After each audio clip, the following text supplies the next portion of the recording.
strongly believe the strength of the organization is the talent. Things are changing so fast in the world. So Coursera gives a wide variety of learning content, let it be in terms of skill, knowledge, attitude, tie up with different universities, nationally and international universities.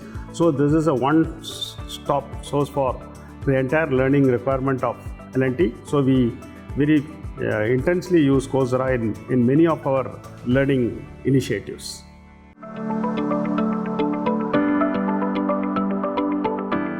We have recently moved to role-based learning. You can call it a skills first or focusing on a particular role. So we identify a particular role and then look at what are the skills and competencies required in that role.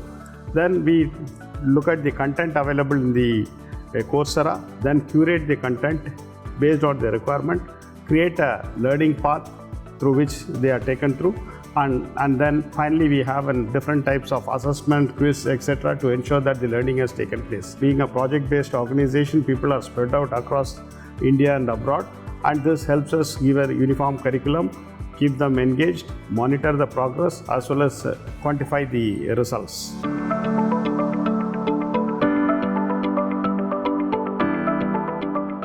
The basics of the analytics available in Coursera, we know the type of courses people are taking, what type of skills people are learning, how the skill, the mood, how many unique people have gone to a particular skill and how it is useful to a business. So it is very particular business driven and it is aligned to the business requirement. If I can train people and fill the internal positions, then going out to the market, that is where I feel that we have got the ROI. Example of I need some couple of planning engineers, whether I can put a site engineer through a structured learning path on planning, scheduling, etc. and then move them as a planning engineer at a project site.